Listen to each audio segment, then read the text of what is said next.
welcome to Hop's Metal Show Live. Wes here, and I've got Hop with me. We get to have conversation today with Chris and Brad from Koluna. They're going to be opening. They're out of Martinsburg, West Virginia.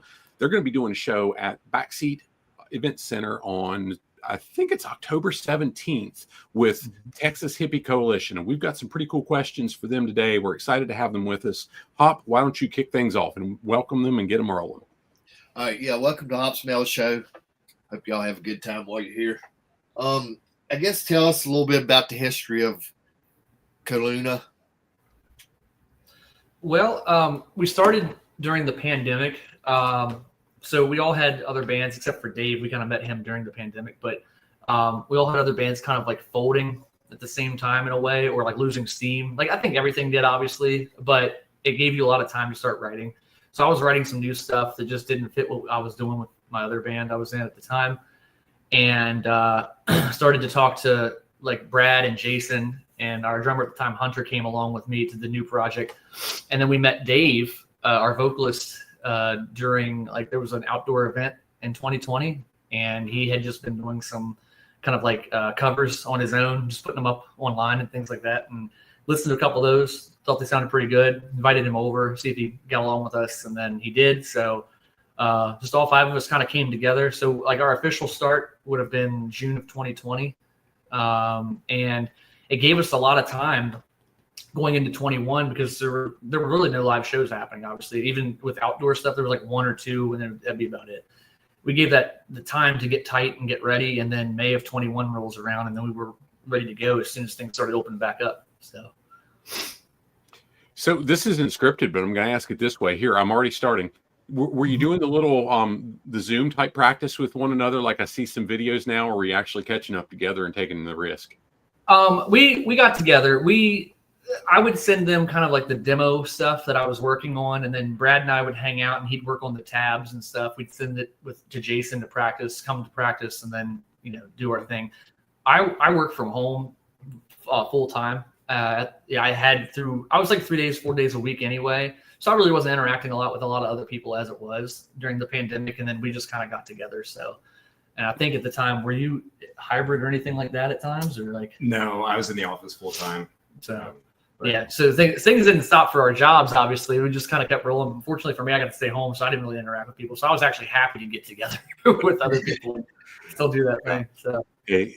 I asked that question somewhat jokingly because the bulk of the work my wife and I did at the time was on site with organizations and so on, and it killed it. I mean, we were dead in the tracks, and same thing. We had a lot of writing. We redid our website and a lot of that stuff. But about 3 days into it, I was ready to start licking doorknobs. So let's get it over with. It's either going to kill me or not. I need people. So. Well, it was crazy how it came about, because for me, the pandemic didn't really start until the NBA shut down. When like the National Basketball Association's like, we're not doing any games anymore. I was like, whoa, this is getting like real, because there was a lot of talks about it. Things were happening in the background, and the news was pushing it, but nothing was closing. But once basketball went down, that was for me like, this is the start of this. And then they were shutting down all the businesses and things around the area, or the mask stuff and limited numbers of people going in places. It was pretty crazy. But a couple months later, we were doing things in the summertime, so people are more spaced out anyway. And I was already in communication with those guys, and that's when we really started to get together in the jam space and comfortably do things. But I don't really recall any of us really getting sick or anything during that time. We just we weren't seeing a lot of people. At least I wasn't. So. Yeah. Well, I'll keep my tinfoil hat off for the purposes of this conversation and keep some of the opinions to myself and get back to script. So with the show coming up on October 17th specifically, you guys are opening for Texas Hippie Coalition. They've got a pretty wide reach. They're national band and so on. How did you get chosen to be on the bill with them, and talk about that and some other bands that you guys have opened for over the years? That one's pretty interesting. So their drummer Joey and I go back 10, 11, maybe 12 years at this point. Joey used to play for a band called Lord Dying. They were like a sludgy stoner metal band, and they would come through Frederick on their tour. They had toured with like Crowbar and some other heavy acts back then, and we became buddies. Like at the show, we just started shooting the breeze, and we just kept in contact with one another, and we always said, hey, if anything ever aligns, we'll make sure we get a show together. Well, then he changed bands many years ago, I guess it would have been maybe a couple years, 3 or 4 years, whatever it was. And he joined Texas Hippie, but they would come through the area, but just not close enough. I think they hit one local venue one time, but we're busy. So I think I made it out to the show, but that was about it. But we kept saying, we'll get a show together one day. Well, they played in Leesburg at the Tally-Ho Theater, and I was there, and he was like, hey, we got another tour coming up here in the October timeframe, and I think we're hitting your area. So we kind of looked at the tour date, and he's like, I'll send an email for you. So he reached out to them. He's like, hey, Koluna is one of your good locals. They've played your venue before. Bring them back. So we'd love to have them. And we were like, we're open. We were so ready for that. So we hopped right on the bill. Cool. It was nice to have that, connection in the long run rather than anything else. But like we've played backseat before. We've played twice. We've done what was it, the Appalachian Rock Fest a couple years ago that Dale Sims from Demise runs. Shout out to Dale. And then we were on this year, a little earlier in the year, with a show with Right Live. So we have very good feelings about that venue. It's awesome. It's like one of the best locales in our area. So it's we love to get a chance our area also. Yeah, we've enjoyed it there. So Wright is Brandon, right? Brandon Wright. Yep. We met Brandon a few months ago at the Freaks Unleashed Metal Fest. We came up to that for a little bit before we went into Tally-Ho for a different show that same night. But is that guy was wearing a Metallica shirt? Well, what's that? Oh, okay.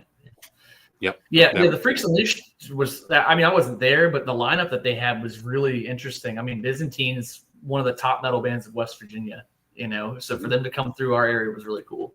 Well, so we did an interview leading into that, and then I'll get back to the second part of that question I asked you. We did an interview leading into that with Chris Ojeda from Byzantine, and we thought he was from Charlestown. And I'm like, well, shit, you're really close. It's in your backyard to go over to Winchester, and you're like, no, Charleston. Yeah. Okay, sorry, dumb guy here. Slow got the magic show. Bear with me.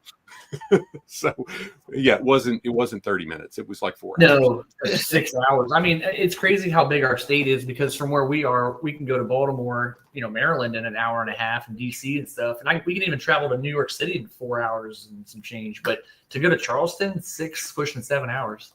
Well, for us, it's like going to Fredericksburg, Virginia. I mean, you can throw a rock here from there. You just can't drive to it.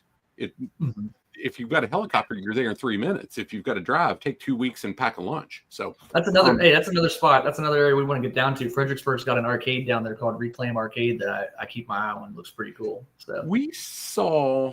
I don't think that was the name of the place, but we saw Blacktop Mojo and Non-Point, I believe, in Fredericksburg a couple years ago. And I saw Jackal down there also. Jackal, yeah. I think there's a Hard Times in that area too, isn't there? That's it. That was it. Yeah. Yep. Yeah. So I keep my ear to the ground on these venues the best I can, Yeah. Well, let's go back to the second part of that question I asked you, and then I'll turn it back to Hop, because, gosh, Chris, you and I could do this all day long. You guys opened with that are fun, that folks that aren't in this Shenandoah Valley area are going to recognize. Well, some touring bands that we've played with. Let's see. Attila was probably the really big one. We opened it for them at the Auto Bar in Baltimore. If Not For Me, Catch Your Breath, they've all kind of caught fire in the last couple of years and took off. Tala, which is the band Max Portnoy, so Mike Portnoy's kid, was drumming for. He was also in Code Orange, which is like one of the bigger hardcore bands these days, or at least they're on hiatus right now, but they were. Recently, Ectoplasm. Ectoplasm features the former front lady of Guar, so that was really cool. Played with our buddies in Monolith from the area. It has Reese from Machine Head. And then you've got, back when we first started out, Gemini Syndrome, which they've been nothing but awesome to us. A Killer's Confusion was the former members of Mushroom Head. They were cool. There's a lot.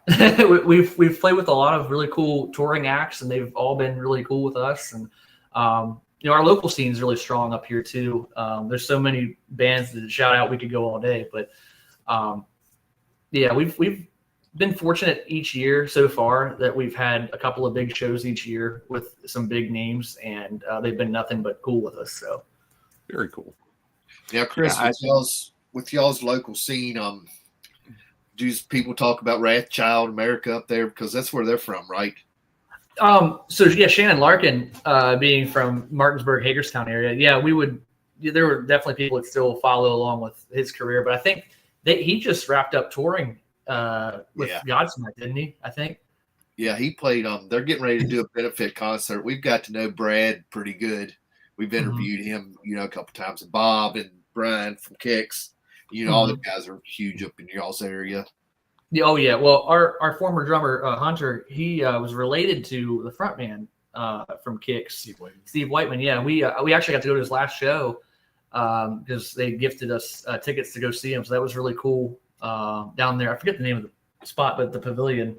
Meriwether, yeah, Meriwether Post Pavilion, yeah. Did you get wet, or was you did you get wet, or was you inside? We were under the awning, fortunately. So, because I know it always rains at Kick shows, but I was at this show. That was an awesome send off.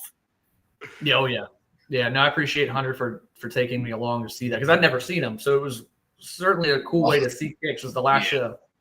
Yeah, definitely. They have been one of our favorites forever. So I took my son to their last show at Backseat. And I guess the year before that, we took him to Warren County Fair Hop, I think. Yeah. And I've never seen them outside at a venue where it didn't rain. Yeah. That's just what happens. So they say the cloud follows around. Yeah. So Hop, jump on question number 3. All right. So I guess how would y'all describe your music then? Because John, there's so many genres out there of metal or rock anymore. So what would you consider, a description of?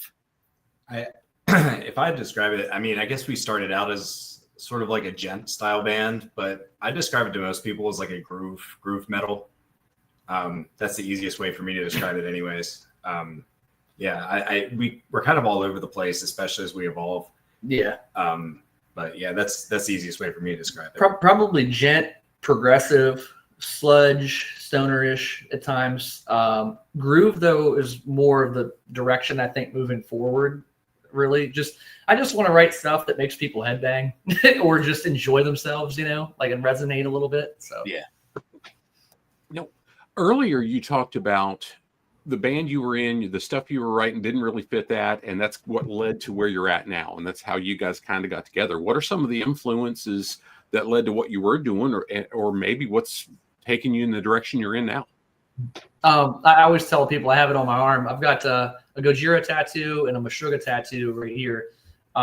Both are hugely influential for me over the years. I think when this band was getting started, the soundtrack to the game Doom Eternal was really hitting at the time. So I was a big Doom guy.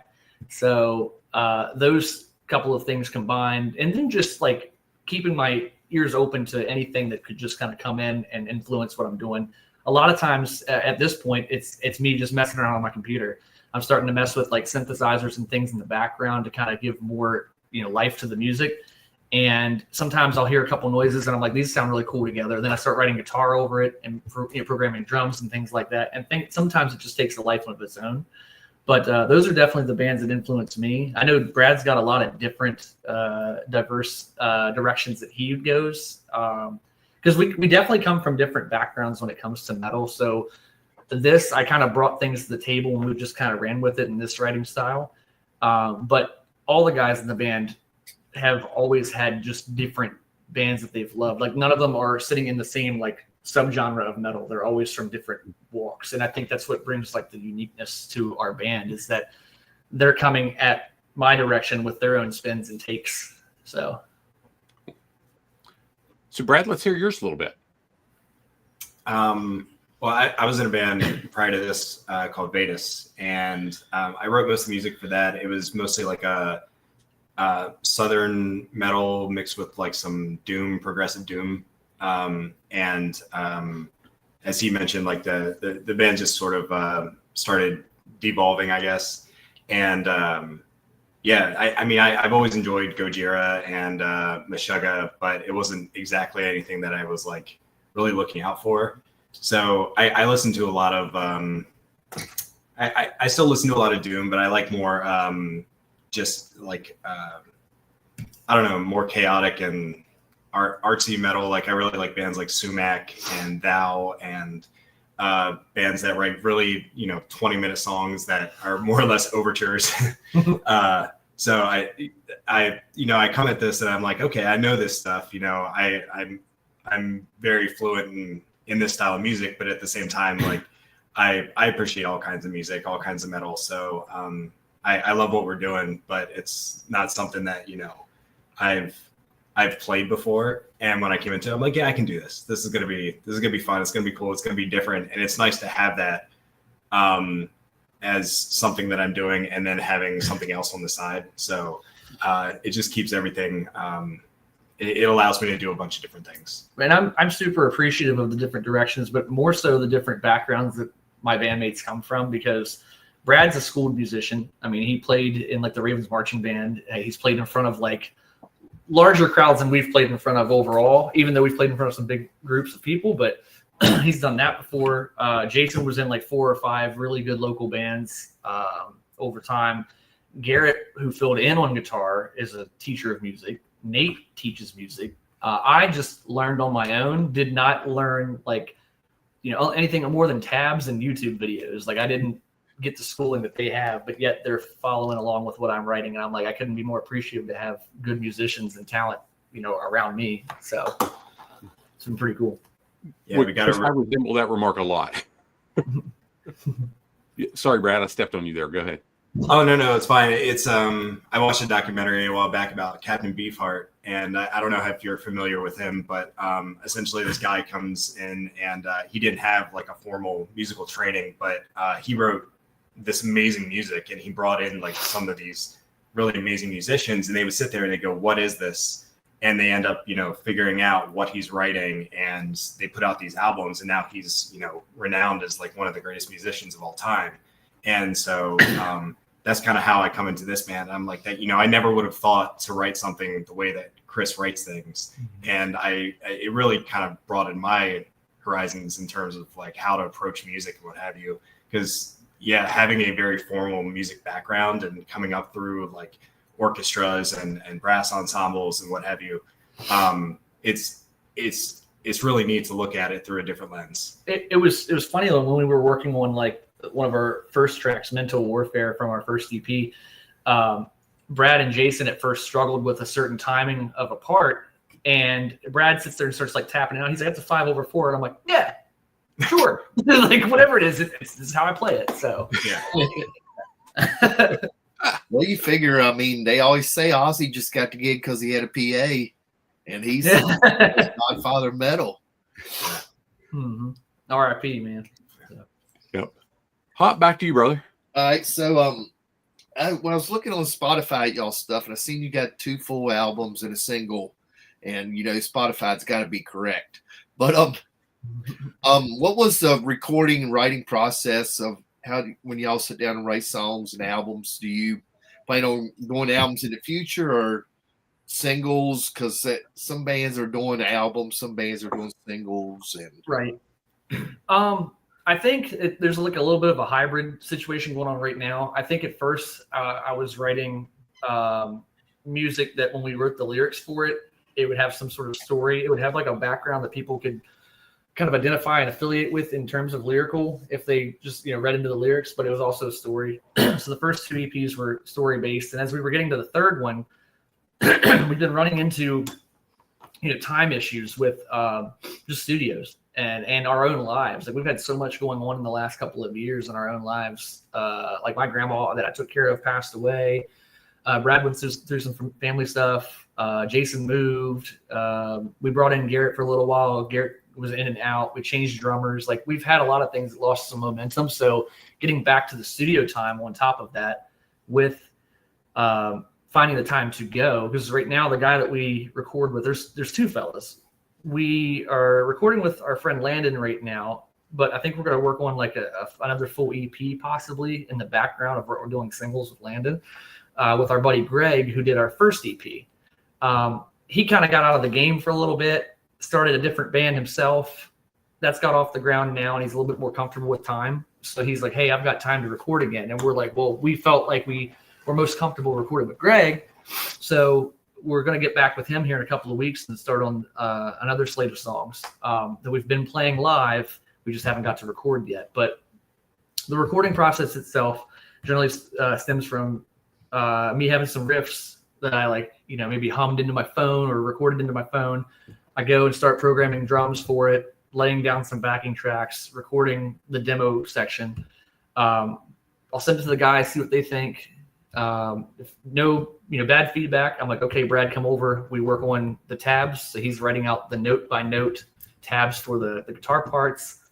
We teach Jason that part. Nate, for example, will take the drums, maybe soloed out or without the drums on the track, and go practice that. And when we come together, work on the instrumentation. Meanwhile, Dave and I will get together and write lyrics in the background for it. So we write lyrics last to fit the pieces a little bit, because you can write lyrics before that evoke emotion, and I suppose that's one direction if you're kind of running out of ideas musically, for at least the way that I write. But we've always written lyrics last, because I've already written in the parts that are like, this will be the chorus section, this sounds like a chorus, or what have you, as we go. So that's kind of how that process goes. And then I've been told that because we do it that way, we seem more prepared at times than others when we come to studio, because I've already got drums pretty much finished. And then they just have to kind of like work with those within the system. They know what the guitars are supposed to sound like. They've already got the backing track parts, and they know where the words will pop in, for like lyrics purposes, like for structure. So we're usually pretty prepared going to studio, and then it's just a matter of them mixing and mastering it for us from there. As far as I re-record the guitars and things, but that's because when I record them for demo purposes, I'm not really good at the mixing aspect of it, for one. And for two, I'm also like, do it 90%. That's good enough. They'll understand what I'm trying to get at here. When I go to the studio, I have someone in the background like, no, do it again. Do it again. Keeping me honest and making sure that the thing that gets played 1,000 times sounds right every time, so. That's kind of the process that we've gone through over the years that seemingly worked to this point. So that's interesting. I don't know if have you ever, Wes, heard? It fascinates me. I mean, I mentioned, I'm going to circle back to this, but I'm writing my 4th book. And for each one that I've done, it's similar, wildly different, because the music thing is not, but it's still, you need that other person to weigh in a little bit. And it's, 100% agree. 90% is good enough for now. We'll move forward. We'll fix it. We'll make it better before it gets in the book. Right. Well, definitely for that part of it. But in the same token, I've had people say, well, why don't you write with the whole band? I've noticed in time when I've tried to do that with other people, too many hands in the cookie jar will never get a project finished. You're all throwing different ideas at the wall, and sometimes they stick, sometimes they don't. But the amount of time that we have together, which especially in the last 2 years has been few and far between. I mean, we'll practice maybe 2 times before a show, but we're playing a lot of music we've been playing for the last couple of years. So it's really like just shake off the rust and go play. But especially when you're trying to write, we've only got time mainly during weeknights after work. We're already tired.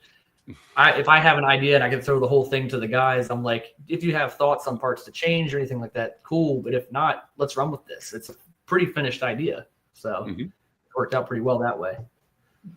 Yeah, thanks for the transparency on that. I mean, that's a big deal. And that really leads into the next question I wanted to ask you guys, is talk about how much you play, either whether it's live shows or just are together, because you've both mentioned you've got professional lives as well. How do you make it all fit? So I think that's a really good question, especially for us. I don't know how other bands really do it at this point, but because we get these demos, Chris sends out the demo of the songs. It kind of allows us, like, especially once I make up the tabs and everything, and we all have the music, we have the recorded music, and we have the tablature. We can all practice that in our own time, and I'm on my own practicing maybe 2-3 nights a week, making sure that I know the music well. We might get together and do a night just to make sure that we understand the vision of the song, we understand certain parts of it, but we kind of do it on our own. And then when we come together for practice, it's more like that's our rehearsal. It's we're not necessarily, we might try to work out the kinks, but it's more like we already know the song. Yeah. So when he says we only practice twice before the show, we're basically show ready at that point. There's a little bit more to that though, because we do what we call string nights as well, or even tone nights. Like Brad and I, and even Jason will get involved, and we'll sit down with our live rigs. We've done it recently where we're tweaking, gain settings and adding certain effects and moving things around because we use digital boards for our stuff. But we'll also have those nights where it's like Nate doesn't have to be involved because we need to make sure that the notation is being played as it's supposed to be. And a good thing about like working with Brad is because of his like musical trained background, he'll pay attention to little subtle things that I'll do. Like he's like, you have some extra vibrato on this note here, versus on the first pass where you didn't. There's like seemingly more tension in this part versus like it's a little bit more loose here. So he'll like point out little things, and I like that because he's paying attention very deeply to what I'm doing because I do make changes on different parts. Like the chorus, I'm not just copying and pasting and dropping it in. I might do just tiny little changes that's like, hey, I caught that there.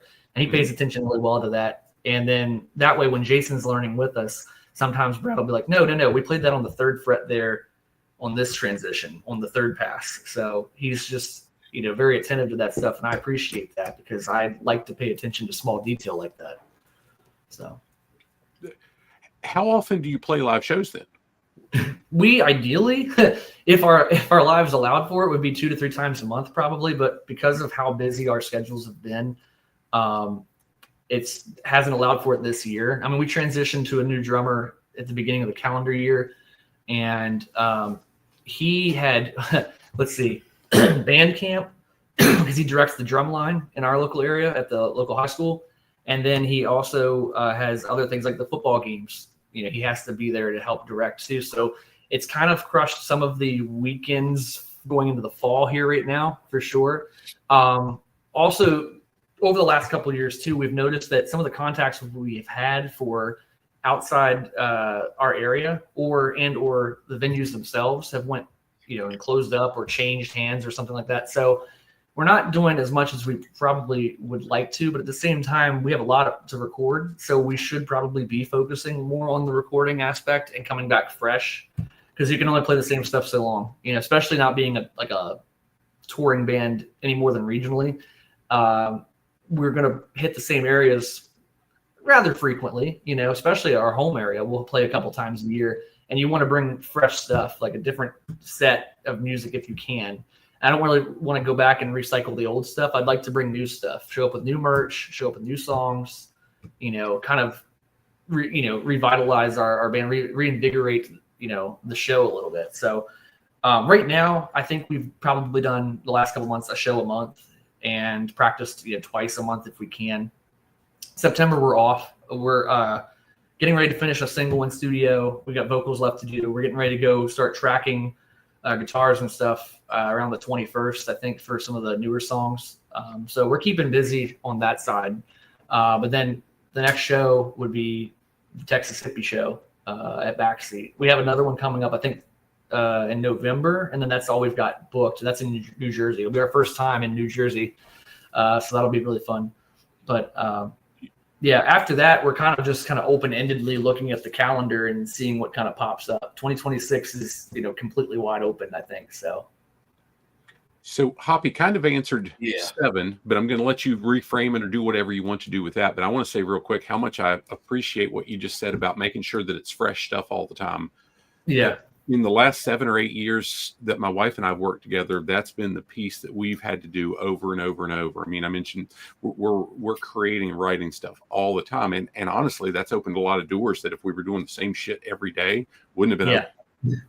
Well, and you got to, because the way I look at it is, we have fans that come out. We have some super fans. We have fans that drive from Baltimore to come see us like 2 hours away. We'll have fans that just chase us wherever we go, it seems like at times. And rather than them see the same show, the same old song and dance, if you will, is an old adage, I guess, we would rather keep things fresh. And, sometimes like I'm friends with some of them, so we're not like too big for our britches, so like we know each other, in a 1-to-1, and sometimes I'll send them a demo to get like some fresh ears and be like, hey, what do you think of this one? And they're like, oh, dude, that's so cool. And I'm like, good. The core likes it. Like the core is going to follow this. Yeah. So they act as like a test subject, I guess, for some of the music at times. So, well, it's good to have. Very much. and me and Mike, the other guy, he hosts some Mike Hardesty. But anyway, we talk about that. A lot of the bands we've went and seen over the years that, why don't they, take deeper dives in their catalog and play some, deep tracks where, like, for example, on Poison, we was talking about them. They have the same set list every time they play. I mean, they're good live, but you don't want to hear the same song every time you go see them, same order. Well, I think that speaks to where music's at today at times because, like, for example, the Deftones just put out a new album. And while there's songs on there that I like, there's so many songs in their catalog from years past that just hit. You know what I mean? And it's like hit after hit after hit, and there's multiple hits on each album. And it's like, how can you, like, all bands, every time they come off of, a new album, the first thing they do on that next tour is push the new music a good bit. And I think that's their test run. They're out here saying, okay, this song live hits hard, or these people resonate with this. They pick their little singles, and then they go right back to touring again. And when they do, they come back with less of the new songs. They figure out which ones hit and which ones don't, and they're still hitting all their hits. And they know where the money's at, and it's resonating with the people that are like, oh, this is my first time finally seeing, Metallica, so they'll go out and they'll play all the hits and maybe one or two new tracks, and then that's about that. But I get what you're saying, for sure. Sometimes you do want to hear the new stuff, but then again, when there's bands you followed for years and years and years, you're like, I want to hear what I want to hear. Yeah. And there's songs that they have to play. Like Metallica, I was really surprised over, for the Ozzy thing, they didn't play Inner Sandman. It's probably the first time they have never not played that song because they got to play it. Mm-hmm. Yeah, I just saw them again. This was my third time seeing them in, I think it was May at Commander's Field. I mean, it was raining most of the day, but they played some stuff off the 72 Seasons album. A couple songs I didn't know, but I mean, the majority of the set list is like their late 80s, early 90s stuff, which is what you expect when you go to see a band like that. So it's kind of just that is what it is in that era of music. When you've had those hits over all those years, you can't not play them. Yeah, yeah, exactly. I would ask, who is the imposter if they're not playing For Whom and Master, right? I mean, if those two aren't in the set list, was it really Metallica there? It's true. Yeah. So talk a little bit about some of the local acts that you guys either play with, you hang out with, it's a tight-knit community. Who are the other folks around you? Oh, man. Like off the top, I'm going to say anything that Stephen Burns is involved with, we're pretty cool with those guys. So that would be like Cursor, Future to Claim, Monolith. Then we're buddies with the Breach the Silence guys, Demise.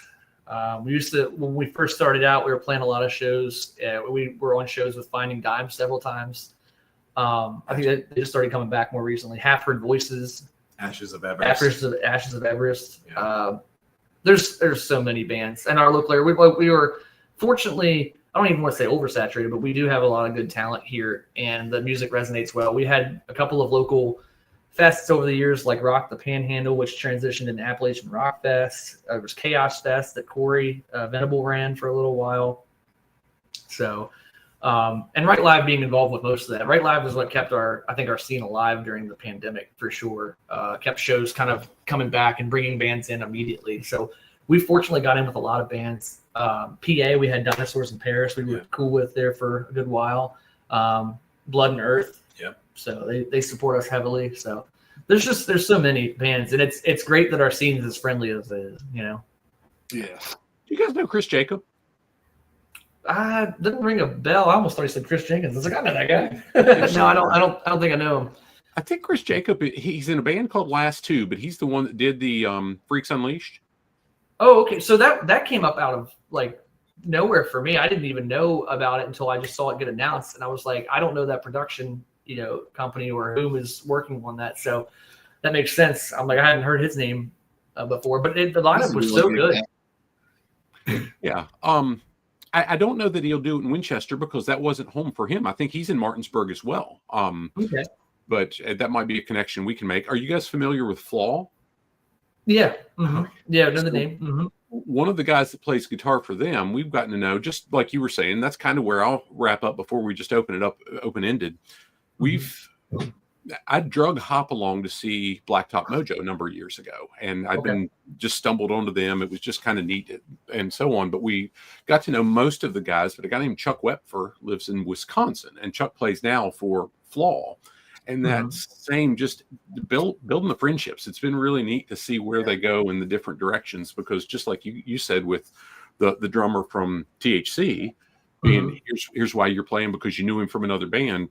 Yeah, and just over the years, you know what I mean, we kept in contact, and just have been. But every time I go see him, he's like, "You need a ticket," and he's just always like really gracious and hooks me up. So it's fine. It's nice to finally jump on a show together. So yeah, well, and if there's a way we can do some of that too, to say, hey, y'all need to meet one another through email and so on, and if it carries, that's why we want to do what we do here. So oh yeah, no, we certainly appreciate it. The thing is, it's hard when you're an independent like we are, and we don't have like a booking agent. It's like me. And like Brad will be like, "Hey, I heard about this brewery," you know, because we just don't have the time to be pulling off things like tours and such. Like we got offers our first year, it was crazy. 5th show, we're playing Baltimore Soundstage. Waylon from Killer's Confessions, like, "I love what you guys are doing. I have a record label. I'd love to have you guys join it next year." And he's like, "Can you guys tour?" And I'm like, "No, we all have full-time jobs. You know, we can't do that." So that's kind of where things, you know, kind of end, is where you know, these like little tour things pop up. I don't get to hear about them just because I don't have the ends like the label industry or anything like that. So then the show gets announced, and then, you know, it's like you can't just jump on it. Versus Joey's just like, "Hey man, we got a tour coming up." And he's not like shouting this to the world. He's just like telling his buddy, just like, "Hey, we'll be back to the area." And I was like, "Let's do it," you know. So, and it worked out. So it is a lot of knowing people. It's a lot of, you know, just kind of right place, right time too, I think. So, well, what I wanted to circle back to was that knowing people part. I mean, the book I'm working on, that'll be a 2027 release, is really about, hey guys, I'm not very good at much. I'm a hillbilly and barely graduated high school, but I've had some fantastic relationships that I've been able to meet people, and it's helped me a bunch. Talk about how that's helped you, and then maybe kind of tie it all together with what folks can expect from you guys specifically on the 17th, when they're coming to see Texas Hippie Coalition. That's the big name, right? But here's what they're going to get as a bonus from you guys. I would say connection wise for people, you know, it's maintaining the connection, but not just like for the sake of it. It's a matter of like actually building a relationship with people. It goes beyond just like friendship, but like for like in businesses, for example, they say the same thing. They're like, "Do well by your customers will do well by you." You don't just utilize that when, you know, you need it. You actually maintain a true friendship. And I have over the years with many people, and it's been really cool, because then from there, you know, that has opened up either doors that I didn't expect, or situations or allowed for me to get to do things in my life that I wouldn't have probably got to do before. And I'm very appreciative of it. I think that some of it also, you know, involves like, I want to say humble, but like you have to have at least a level of talent to get where you get to, I think, as well. Like no one's just going to throw garbage at the stage. So it's a matter of like making sure that you hone your craft. Like, for example, for us, again, like I was saying before, we don't want to go on stage and play a show and just play like crap. You know what I mean? We know these people are going out and spending $10, $15, $20, $25, how much it is to get into a show, to come spend the night with us. You know what I mean? Even if our set's 40 minutes, you know, I'm out there talking and mingling with people. I was like, "Hey, I saw you headbanging." A lot of times what I'll even do is I'll walk out after we've played and find people like that I saw enjoying our set, and I'll start handing them a guitar pick or giving them like our set list or like, you know, stuff like that. Or I'll run over to the merch table when I see somebody really engaged and just start chatting with them, because I'm like, I appreciate the fact that you appreciate what we're doing. So I think every opportunity I get to appreciate other people, I do the same thing as much as I can, you know, for them that they're doing for me. Because I get paid in headbangs, I get paid in like smiles and like horns and things like that. So there's no money in this. Let's be real. There's no money in this that's paying any of our bills. We're paying way more for gear and all that stuff. Yeah, we've even heard that from the big artists, you know, talking about, you know, they've just been doing it. It's for the love of it. It's for the metal community and all that. That's kind of like what we're doing. I mean, 100%. I mean, when we were talking, go ahead. I'm sorry. It's such therapy, Wes. Like it's therapeutic for us on stage to headbang to, what we're playing and what we're writing and having fun doing, but seeing the other people on the other side of it, enjoying it and living in the moment is a vicarious like release of energy or like emotion, too. So we love it. Like we had a guy that came to our last show. I'm not gonna name, specifically by name, but he was at our first show. He took video of our very first song, and it was really cool because that was on YouTube. And we were all like, that's awesome. Somebody cared enough to video our very first song we played live. He showed up at the last show and he was like, it's because of music like yours and people like you guys that I'm able to keep going myself. And I'm like, I didn't know it hit that deep, but man, I'm glad it does, so it's able to keep us like, fired up and ready to keep playing shows and having fun. I mean, we've been doing this now for 5 years. I'm technically speaking by 4 days, not the youngest, but pretty much the youngest in the band at 33. And sometimes I'm like, how long do we want to keep doing this stuff? Are we going to go into our 40s and 50s? How long is Koluna going to go for? So I try not to take it for granted. That's what I'm getting at. So love it. And that's the piece that there are bands that haven't necessarily liked the music as much. I'm pretty bland in my taste with music, but when it's the people and the way they deliver for the folks coming to see them, I'm all about that. Gosh, I'll listen to music I don't necessarily like, but I'll do it to support the people that I do respect, right? And just love what you said about going out. Here's a set list, here's a pick, and recognizing that weighs for everybody. We're not blind to it. I mean, when you're on stage, sometimes the lights kind of get in the way a little bit. You can't see everybody in the back, but I think it's one thing like I've noticed at least at shows. There might be some people that stand there and they're not really moving too much. But then they'll come up to me afterwards and they'll just be like, I was just really taking it in. And I really enjoyed what you guys did. And I was like, they weren't really headbanging, but they were respecting, I guess, in a way what we're doing. Because they could clearly just walk to the bar, walk out of the venue, go smoke, come back in when we're done. And I don't know, it's just like we command a respect at least. I don't want to say maybe attention as much, but hopefully. But we get like that respect from people. We always love it when other musicians come up and say just as much because they're like pinpointing things we either did, they like our gear, things like that. That's super cool too. But then people that are non-musicians, especially when they're like, oh, I just love what you guys do and all that kind of stuff, that really like makes us feel good, makes us want to keep going. So we want to keep doing it for them too. That's cool. Guys, what have we not asked you that you want to make sure that we share and we're able to get out there and push out for you?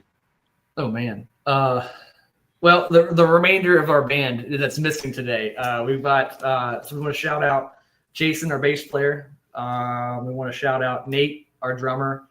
I want to make a shout out to Dave, our vocalist. And then we got Panda. Her name's Amanda. We call her Panda. She's our merch gal. Garrett is our guitar tech resident, fill-in guy if we ever need him in a pinch. Stephen Burns, our old drummer Hunter, shout out to him. Like all of our local buddies and everything. Just want to say thank you for supporting us, our friends, our fans, everything. We're really excited about October. The Backseat, we love that venue like a lot. They have a great little green room. They got a great stage. They got just huge open spot. So we want to pack it in. The more the merrier. We're heavy. We're going to bring the heat and hopefully enjoy the rest of the night with the other bands that are on tour. So.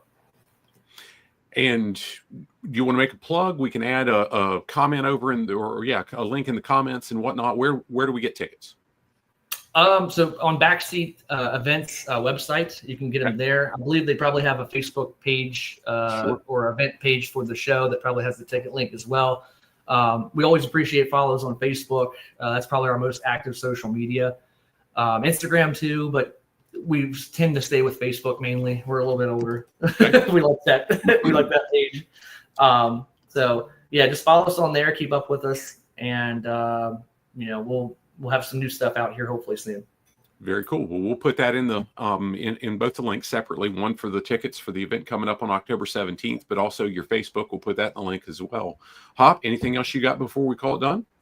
I guess that's about it. We covered everything. Good luck at y'all's show and all that good stuff. Yeah, pleasure to meet you. Thanks for taking the time to do this, guys. Really appreciate getting to know you and hearing this. Thanks for having us. Certainly hope to get down your way as well and get a little bit. So that'd be fun. Yeah. Hang with me just a second while I close the recording. I'll share some stuff with you when we're done. Okay. Thanks for joining us, guys. Hops Metal Show Live, signing off. Pop metal.